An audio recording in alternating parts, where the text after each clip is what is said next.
Hey everyone, it's Paul. I hope you're having a scary good time tonight. Hey, how does a witch spell mousetrap? C-A-T. Why would the witch name her two sons Ed? Because two Eds are better than one.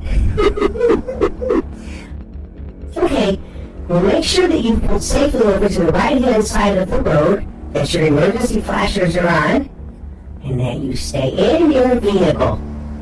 Buckle up. This one's gonna be spooky.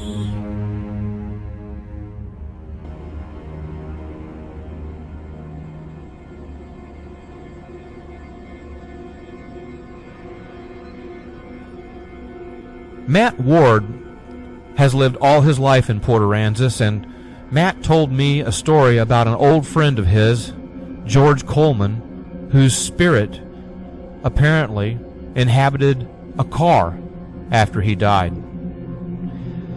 Matt and George were teenagers who hung out together. Often they cruised around in Matt's Packard, a classic 1952 vehicle. George was one of a very few people who Matt let drive the Packard. George still was just a teenager when he died in 1974. He was driving his old Chevrolet pickup truck in a rainstorm when he ran off a road in Aransas Pass and crashed.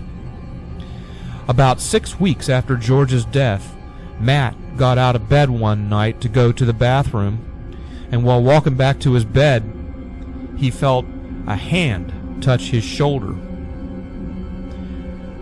Matt told me this about that. That scared the bejesus out of me. I jumped a couple of feet, I guess, and turned around, and there wasn't anyone there. I backed into my room and into my bed and pulled the covers up to my nose. I was looking at the door, just terrified, and a silhouette of someone was there. I didn't know who it was at the time. I was just freaking out. I heard a voice say, a couple of times. I was thinking, oh my God, what is this? What am I going to do? The silhouette dissipated, and Matt decided it must have been his old friend George. And George kept making appearances, dozens of them over the next several years.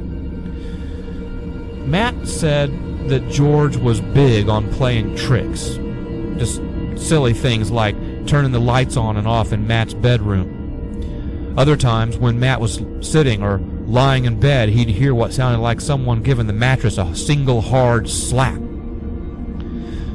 Matt said he wasn't scared once he figured out that these ghostly appearances were being made by his old friend. The horn on Matt's Packard had a habit of sometimes honking, even when Matt hadn't pressed it.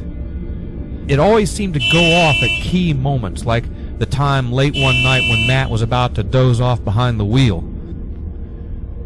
Once, as a test, Matt said he asked George some questions, the answers to which only George and he would know.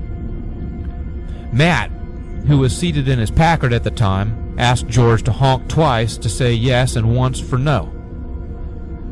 And Matt said this to me. He said, he got every one of them right. I just threw up my hands and said, well, I'll be damned.